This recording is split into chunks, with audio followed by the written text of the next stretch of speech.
موجودہ P D M حکومت کے سب سے بڑے کرپشن کیس یعنی 300 ارب روپے کے حیدرآباد سکھر موٹر وے میگا کرپشن اسکینڈل میں قومی خزانے سے اربوں روپے کیش لوٹنے میں ملوث نئے کردار سامنے آ رہے ہیں۔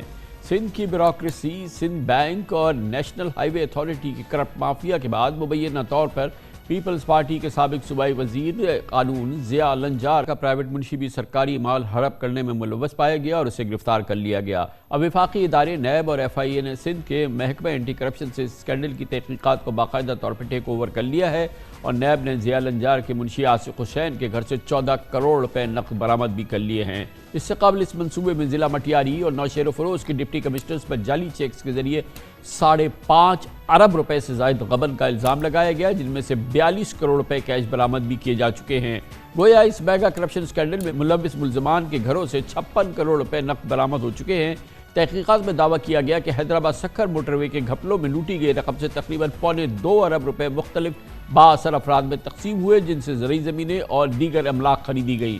حیدرآباد سکھر موٹر وے میگا کرپشن اسکینڈل کی تحقیقات کا دائرہ وسیع ہونے اور اس گڑبڑ گھوٹالے میں ملوث کرداروں میں اضافے کے بعد سندھ حکومت میں ہلچل مچی ہوئی ہے۔ کل وزیر اعلیٰ سندھ سید مراد علی شاہ کی زیر صدارت ایک ہنگامی اجلاس ہوا، جس پہ وفاقی وزیر مواصلات حسن محمود سمیت نیشنل ہائی وے اتھارٹی حکام بھی شریک ہوئے، جس میں اس بات پر بھی غور کیا گیا کہ این ایچ اے نے قومی خزانے کے لیے اس پورے معاملے میں کیا کردار ادا کیا اور اس کا ادارہ یا اس کے اہلکار خود اس میں کس حد تک ملوث تھے۔ اہم بات یہ ہے کہ میگا کرپشن اسکینڈل میں اب تک 56 کروڑ روپے نقد برآمد ہو چکے ہیں، لیکن اب بھی خرد برد ہونے والے 5 ارب روپے کا کوئی عطا پتہ نہیں ہے۔ یہ پورا معاملہ ممکن نہیں ہو پاتا، یہ لوٹ مار اور یہ غبن اور یہ کیش کی لوٹ مار نہیں ہو پاتی اگر اس میں براہ راست حکومت سندھ کی سربراہی میں چلنے والا سندھ بینک ملوث نہیں ہوتا۔ اس میں سندھ بینک جو ہے وہ پوری طرح سے ملوث ہے اور سندھ بینک اس سے پہلے کرپشن کے متعدد اسکینڈلز میں ملوث رہا ہے اور اس حوالے سے اس کے جو چیف ایگزیکٹو آفیسرز ہیں وہ گرفتار بھی ہو چکے ہیں۔ یہ سندھ بینک کی ایک اور اسکینڈل ہے، ایک اور کرپشن کہانی ہے جو سامنے آئی ہے اور یقیناً اس میں این ایچ اے بھی ملوث ہے اور سندھ حکومت کی بیوروکریسی اور ان کے سیاسی آقا بھی۔ اس پر بات کرتے ہیں اور اس کے لیے ہمارے ساتھ ہیں ہمارے نمائندے خصوصی اختیار کھوکر۔ بہت بہت شکریہ اختیار کھوکر صاحب۔ یہ بتائیے گا کہ اب اس کو تو کئی ہفتے گزر چکے ہیں، لیکن بظاہر ابھی تک یہ انویسٹیگیشن جو ہے وہ کسی نتیجے پہ، حتمی نتیجے پہ نہیں پہنچی ہے اور اس حوالے سے ایسا لگتا ہے کہ یہ کہیں بیچ میں شروع ہونے کے بعد جو ہم نے تفصیلات دیکھی تھی کم و بیش وہی تفصیلات ہمارے سامنے آ رہی ہیں اور یہ کنکلوژن کی طرف کہیں جاتے نظر نہیں آ رہی ہے۔ کیا معاملہ ہے؟ ہاں جی خان صاحب، ویسے تو دیکھا جائے تو کوئی بہت بڑا بریک تھرو نہیں ہے، خاص طور پہ جو لوٹی گئی رقم ہے اس کی ریکوری کے حوالے سے، لیکن یہ ایک جو نیا تازہ بریک تھرو ہے، یہ بریک تھرو جو ہے وہ اصل ملزمان تک اور یہ امید پیدا کی جا رہی ہے کہ شاید جو رقم لوٹی گئی ہے وہاں تک پہنچنے میں مدد ملے حکام کو۔ وہ اصل میں یہ جو آدمی گرفتار کیا گیا ہے عاشق حسین، نوشہر و فیروز سے کنڈیاروں سے تعلق ہے اور یہ صوبائی وزیر کے اہم آدمی، اہم جو کارندے ہیں ان کے کمدار ہیں، ان میں شمار ہوتے ہیں اور نیب حکام کا یہ کہنا ہے کہ ان کے گھر سے 14 کروڑ روپے ملے ہیں اور کئی املاک، زمینیں، پلاٹس تقریباً 1.5 ارب روپے کے مالیت کے وہ ان کے نام پر مطلب ملے ہیں، جو جن کا ریکارڈ انہوں نے کچھ حاصل کیا ہے، کچھ حاصل کرنے کی کوشش کی جا رہی ہے۔ تو یہ سوال یہ پیدا ہوا کہ یہ بندہ جو ہے، جو ایک پرائیویٹ آدمی ہے جس کی کوئی مطلب کوئی سرکاری حیثیت نہیں ہے، تو آخر یہ پیسے ڈی سی، کمشنر اور مختار کار اور دیگر لوگ جو اس سارے معاملے میں تعلق رکھتے ہیں وہ پیسے اس کو کیوں پہنچا دے رہے، اور اس لیے اس کا جو تانا بانا ہے وہ اعلیٰ حکام تک اور حکومت کے بڑوں تک بھی جا سکتا ہے اور حکام کو، نیب والوں کو۔ دیکھیں پہلے اینٹی کرپشن نے جو کیسز داخل کیے اس میں صرف افسران کا ذکر تھا اور کچھ پرائیویٹ ٹھیکیداروں کا تھا۔ اس آدمی کا جو مین کریکٹر ہے اینٹی کرپشن کے کیسز میں اور سندھ حکومت کی 3-4 جو انکوائری تھی اس میں کوئی ذکر نہیں ہوا تھا۔ جب نیب نے یہ معاملہ ٹیک اوور کیا تو اب یہ نیا رخ اختیار کیا ہے۔ مگر ایک تو یہ پرائیویٹ انڈیویجول ہے جو کہ فرنٹ مین کا کردار مبینہ طور پہ ادا کر رہا تھا، ایک رحمت اللہ بھی آدمی ہے نا جو کہ ایک اور بہت ہی بنیادی فرنٹ مین تھا۔ اس کے علاوہ رحمت اللہ سولنگی جو ایک مین کریکٹر تھا وہ ٹھیکیدار رہا ہے NHA کا، اور اس کے علاوہ ایک اصغر جتوئی کا نام آ رہا ہے پرائیویٹ آدمی کا، اور ایک تیسرا بندہ ہے خالد چنہ جو نوشر و فیروز ہیں، وہ پیپل پارٹی نوشر و فیروز کے نائب صدر ہے اس وقت بھی آن ریکارڈ۔ اور یہ بتایا جا رہا ہے کہ یہ بینک سے جتنی بھی رقوم ہے یہ پرائیویٹ لوگ لے کے جاتے تھے اور بوریوں میں بھر کر، اور جو ڈپٹی کمشنرز کو اور جو سرکاری حکام تھے ان کو اپنا حصہ دیتے تھے، NHA والوں کو مبینہ طور پر اپنا حصہ پہنچا دیتے، اور باقی رقم جو ہے وہ ان لوگوں کو دیتے تھے یہ جو جن کا سیاسی کنیکشن ہے۔ یہ پیسے مطلب یہ بتایا جا رہا ہے کہ ان پیسوں کا 5 ارب روپے کا سب سے بڑا حصہ جو ہے وہ اس طرف گیا ہے۔ تو اب یہ وہ خالد چنہ جو ہے وہ یہ تو ہو گیا۔ اب یہ بتائیں کہ اس قومی پروجیکٹ کا حشر کیا ہوا؟ یہ تو اس حکومت کے دور کا سب سے بڑا اسکینڈل جو ہے وہ سامنے آ گیا، اور اب جو بھی اس کا نتیجہ نکلے، مگر ظاہر ہے کوئی ماننے کو تیار نہیں ہے کہ اس میں براہ راست حکومت سندھ کا سندھ بینک انوالو نہیں تھا، اس میں NHA انوالو نہیں تھی، اربوں روپے کیش نکال کے کھائے جا رہے ہیں، اور اگر NHA کو نہیں پتا تو پھر ظاہر ہے کہ پھر اس کو سزا بھی ملنی چاہیے۔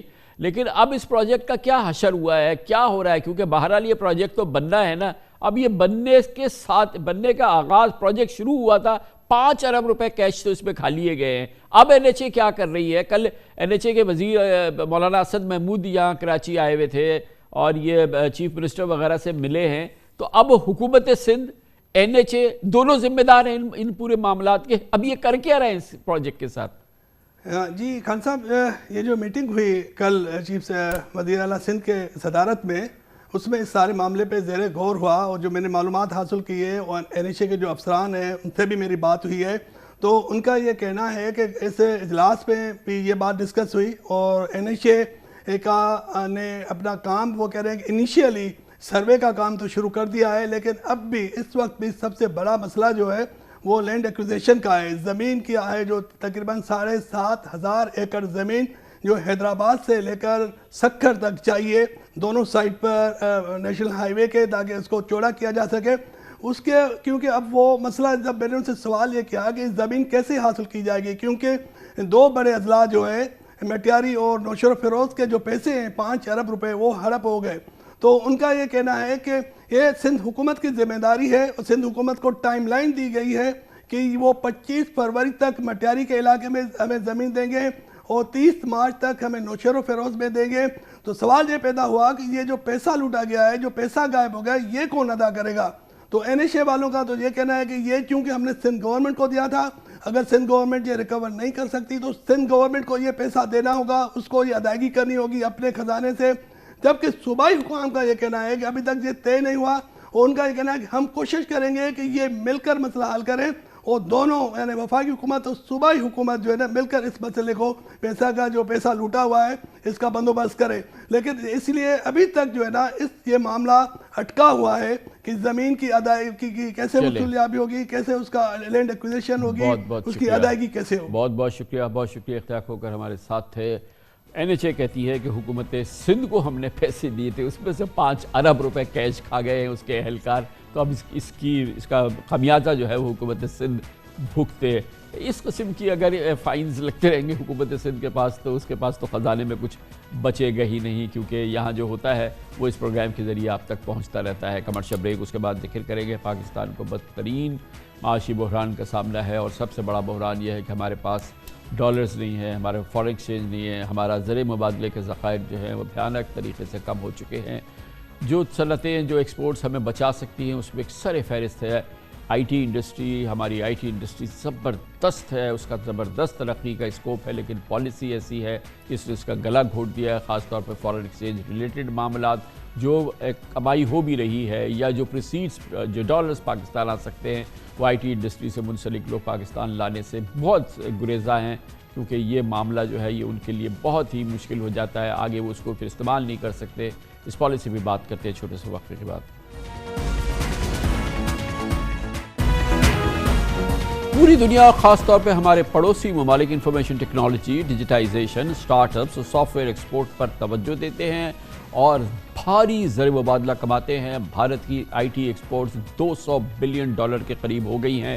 پاکستان کی $1.5 بلین اس میں بھی شدید مسائل ہیں۔ پاکستان میں آئی ٹی سیکٹر حکومتی پالیسیز میں اصلاحات کی فریادیں کر رہا ہے۔ اس پروگرام میں ہم کئی سالوں سے ان فریادوں کو آپ تک پہنچا رہے ہیں، حکام بالا تک پہنچا رہے ہیں، شاید کہ دل میں اتر جائے ہماری بات، مگر کچھ نہیں ہو رہا۔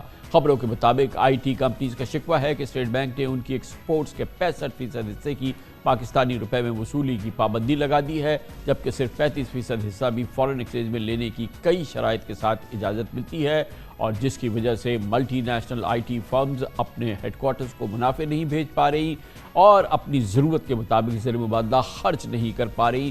شدید مسائل ہے، اس لیے اب وہ زر مبادلہ مجبور ہیں کہ پاکستان نہ لائیں، اور یہ صورتحال پاکستان کی جو اس وقت حالت ہے، جو کہ اس وقت قحط ہے ڈالرز کا، اس میں یہ ایک بہت بڑی ضرب ہے جو کہ ہمیں لگ رہی ہے۔ اطلاعات کے مطابق multinational IT firms کے پاکستان میں پھنسے منافعوں کا حجم اب تقریباً $1 ارب ہو چکا ہے، جس کی وجہ سے آئی ٹی کے شعبے میں براہ راست بیرونی سرمایہ کاری بالکل نہیں ہو رہی۔ پاکستان کی آئی ٹی ایکسپورٹس بھی گھٹ رہی ہیں۔ سافٹ ویئر ماہرین کے مطابق پاکستان میں آئی ٹی کا شعبہ زر مبادلہ کمانے والے 5 بڑے شعبوں میں شامل ہو سکتا ہے۔ عارف حبیب لمیٹڈ کی ریسرچ کے مطابق اس مالی سال کی پہلی 6 ماہی میں آئی ٹی ایکسپورٹس $1 ارب 33 کروڑ میں رہی، جو کہ پچھلے سال کی اس مدت سے بمشکل 2% زیادہ ہیں۔ وزیر اعظم شہباز شریف اگلے 2 سال میں آئی ٹی سیکٹر ایکسپورٹ $15 ارب تک لے جانے کی خواہش رکھتے ہیں، لیکن لگتا ہے کہ ان کی پالیسیز ہی اس ہدف میں سب سے بڑی رکاوٹ ہے۔ کچھ عرصے پہلے گوگل اور پاکستان آئی ٹی ادارے پاشا کی مشترکہ رپورٹ میں بتایا گیا تھا کہ پاکستان کی آئی ٹی انڈسٹری میں سالانہ 25,000 سے زائد آئی ٹی گریجویٹ شامل ہیں۔ 2022 میں پاکستان نے تقریباً $4 ارب کی آئی ٹی ایکسپورٹس کی، لیکن اطلاعات کے مطابق شہباز حکومت کی پالیسیز کی وجہ سے آئی ٹی پروفیشنلز اور فری لانسرز اب اپنی ایکسپورٹس کی آمدن کا بڑا حصہ غیر ملکی بینکوں میں رکھنے پر مجبور ہیں۔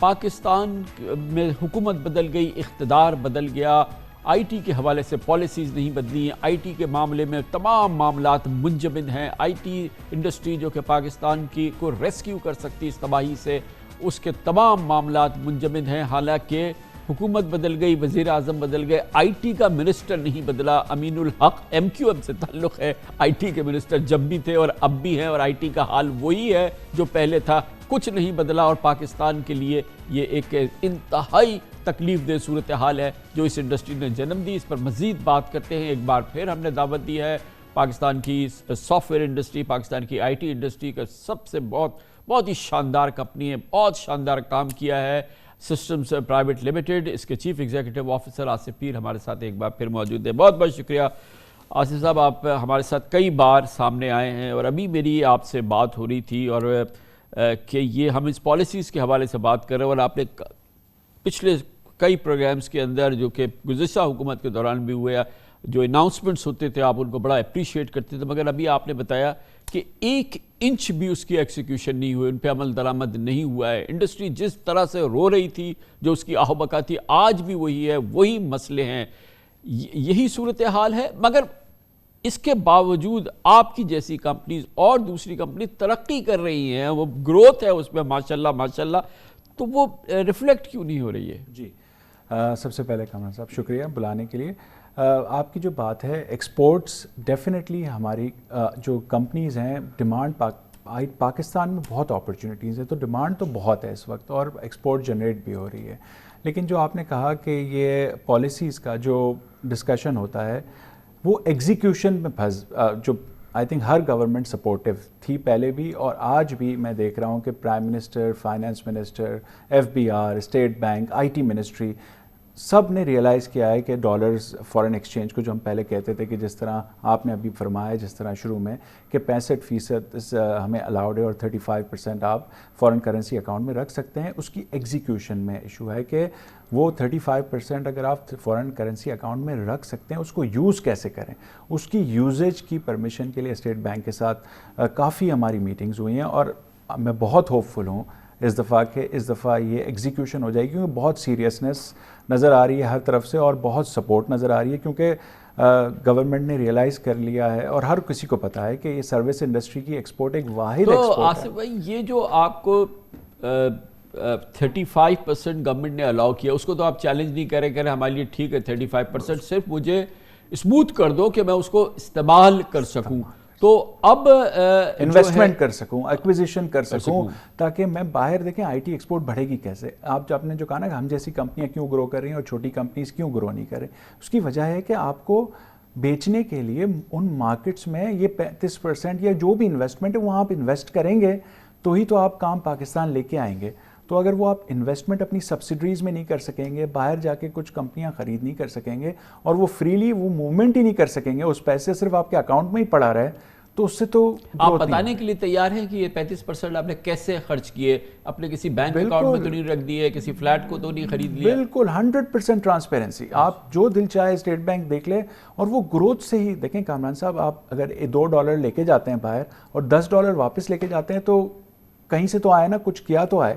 تو آپ پرفارمنس بیسڈ کر دیں, کچھ بھی کر دیں. دیکھیں ہم تو پرفارمنس کے لیے تیار ہیں نا, ہم تو آئی ٹی انڈسٹری میں ایسے لوگ ہیں نہیں جو یہ فلیٹ اور یہ کچھ ہوں گے. دیکھیں ہر جگہ تھوڑے لوگ تو ہوتے ہیں, بٹ اچھی کمپنیاں جن کی گورننس اچھی ہوتی ہے, جو ٹرانسپیرنسی ہوتی ہے, جس میں گروتھ کا پوٹینشیل ہوتا ہے, اور جو محب وطن ہوتے ہیں, وہ یہ کام بالکل نہیں کرتے. وہ پازیٹیو تھنکنگ کے ساتھ گروتھ کرتے ہیں. اور میں تو بہت آپٹیمسٹ ہوں کہ اگر یہ الاؤ کر دیں اور یہ چیزیں تھوڑی سی اسموتھ کر دیں تو کوئی آئی ٹی انڈسٹری کو بہت کچھ چاہیے بھی نہیں, جو میں نے آپ کو 2-3 باتیں پہلے بھی کہی تھیں. مگر اس کا تو بہت زیادہ پوٹینشیل ہے, کیونکہ اب جو ایکسچینج ریٹ ہو گیا ہے, اور کسی بھی ایکسپورٹس کے ایوز جب آپ اس لیول کی آپ کے پاس ایکسچینج ریٹ ہو, تو یہ تو ایک فینٹیسٹک سینیریو ہے for any export industry and obviously for I T industry. بہت دیکھیں اس میں 2 چیزیں ہیں. دیکھیں تھوڑا سا یہ ہوتا ہے کہ اگر آپ ایگریسو ہوں تو آپ تھوڑی اپنی پرائسنگ کو آلٹر کر کے آپ بزنس اور لا سکتے ہیں, لیکن اس کا ڈالر بیسڈ گروتھ تھوڑی سی کم بھی ہو جاتی ہے. ظاہر ہے باہر کو بھی پتہ ہوتا ہے کہ اب دیکھیں ہم لوگ بھی تو کام ہے, انفارچونیٹلی دیکھیں ہونا یہ چاہیے تھا کہ تھوڑا تھوڑا کر کے ڈی ویلیو ہوتا رہتا. اب ایک ساتھ اب جب نیوز لگا دیتے ہیں نا کہ 20% 15% ڈی ویلیو ہو گیا, اس سے وہ سب کو پتہ چل جاتا ہے. پھر آپ کا بائر بھی کہتا ہے دیکھو تمہارے تو 20% کاسٹ کم ہو گئی, اب تم مجھے پرائز بھی کم کرو, تو ڈالر بیسڈ گروتھ اس سے کم ہو جاتی ہے. تو اور جن کی جو کمپنیز بہت ساری پاکستان میں ایسے آپریٹ کر رہی ہیں, جن کا کمپنی امریکہ میں ہے یا کہیں باہر ہے, کسی بھی ملک میں ہے, اور وہ کاسٹ سینٹر یہاں ہوتا ہے, صرف بندے یہاں ہائر کرتے ہیں, تو پھر وہ اپنی سیلری یہاں بھیجتے ہیں, باقی سارا پروفٹ باہر رکھتے ہیں. تو وہ بہت امپورٹنٹ ہے کہ یہ ہم گریجولی چیزوں کو. پھر پوچھتا ہوں میں آپ سے, پہلے بھی پوچھا ہے لیکن جسٹ ٹو ریفریش ہمارے ہم وطنوں کو اور حکومت کو, گروتھ پوٹینشیل سالڈ ہمارے پاس جو پوٹینشیل ہے ہمارا, تخلیاتی نہیں مگر حقیقت میں جو ہمارا پوٹینشیل ہے, گروتھ کے چانسز ہے, وہ کتنا ہے؟ دیکھیں یہ انڈسٹری 30 to 40% تو ویسے ہی گرو کرتی ہے نیچرلی, بغیر کوئی انٹرونشن کے کچھ بھی. تو اگر آپ تھوڑی سی انٹرونشن یہ ساری کریں, جس طرح پہلے اسٹارٹ اپ میں انکریجمنٹ کریں, جس طرح آپ کو یاد ہوگا کہ پریویس سینٹرل بینک نے, اسٹیٹ بینک گورنر نے یہ اسٹارٹ اپ کو فیسلٹی دی, تو اسٹارٹ اپ میں $600 ملین کی انویسٹمنٹ آ گئی, رائٹ. تھوڑا سا کچھ کیا, تو ہماری انڈسٹری میں تھوڑا سا کرنے سے فرق آتا ہے. بٹ دیکھیں اب وہ 15 بلین $1 بلین کرنے کے لیے آپ کو 33,000 ایکسپیرینسڈ انجینئرز چاہیے ہوتے ہیں, 30 to 35,000, رائٹ. تو اگر ہم 13 بلین ایڈ کرنے کی بات کر رہے ہیں, تو ہمیں 4 لاکھ اچھے ایکسپیرینس گریجویٹ چاہیے. اتنا پروڈکشن آج نہیں ہے, لیکن ہو سکتا ہے ہم اگر اپنی پروڈکشن بڑھائیں. لیکن سب سے امپورٹنٹ چیز ہے کامران بھائی کہ پاکستان کا پرسونا, پاکستان کی برانڈنگ, وہ بہت امپورٹنٹ ہے. ہمارا بائر کیا دیکھتا ہے, وہ ہر روز ہیڈ لائن دیکھتا ہے کہ پاکستان از ان politics and media unfortunately both portray کہ Pakistan may be defaulting, right? We are in a dire situation. When power outage happened, everybody called me and asked کہ اگر تمہارے پاس بیک اپ فیسلٹی ہے کہ نہیں ہے, اگر یہ ہمارا کام بند تو نہیں ہو جائے گا.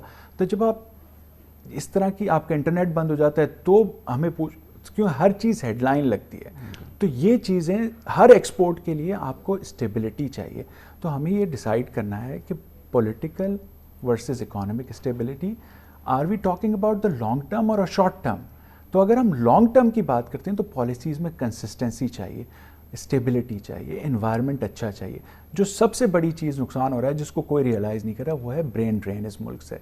دیکھیں جب انسرٹنٹی ہوتی ہے, ڈالر فلیکچویٹ ہوتا ہے, تو کیا ہوتا ہے, اچھا قابل آدمی کے لیے تو دنیا کھلی ہوئی ہے. اور ہماری انڈسٹری میں خاص طور پہ اتنی اپرچونٹی ہے, باہر کی جو اچھا قابل آدمی ہے اس کو فوراً جاب مل جاتی ہے, تو وہ یہاں سے جا رہا ہے. کل جس کو میں کہتا تھا کہ میں بھیجنا چاہتا تھا وہ کہتے ہیں میری والدہ کا مسئلہ ہے, آج وہ کہتے ہیں سر مجھے پلیز بھیج دیں. تو اگر ساری انڈسٹری میں برین ڈرین ہو گیا اور آپ کی دوسری انڈسٹریز میں بھی, تو کام کون کرے گا؟ ایکسپورٹ کہاں سے آئے گی؟ ہم نے تو بندے پروڈیوس کرنے ہیں, سپلائی کو انکریز کرنا ہے. تو دوسری طرف ہم انسٹیبلٹی سے سپلائی کو ڈکریز کر رہے ہیں, اور سپلائی نہیں ہوگی. میں نے جس طرح آپ کو کہا 1 بلین کے لیے 30 سے 35 ہزار ایکسپیرینسڈ انجینئرس چاہیے. سروس انڈسٹریز کی بات کر رہا ہوں, وہ آپ اسٹارٹ اپس میں آ جائیں, وہ $1 بلین کی ویلیویشن ہو جائے, اس سے آپ کا ڈالر انفلو میں بھی تھوڑا سا آ جائے, لیکن آپ کی جابس کریشن تو نہیں ہوتی اس سے, رائٹ. تو یہ بالکل کی ایشو ہے کہ ہمیں مارکیٹنگ اپنے پاکستان کی پازیٹیو, کہ why Pakistan and why Pakistan in IT, why Pakistan in digital economy, why Pakistan in knowledge economy. بہت بہت شکریہ جناب آصف پیر, ہمارے ساتھ موجود تھے CEO systems Pakistan limited, Pakistan کی leading IT company. Commercial break, اس دوران نیوز ہیڈ لائنز دیکھیں, جس کے بعد ہم اپنے پروگرام کے باقی ساتھ واپس آئیں گے.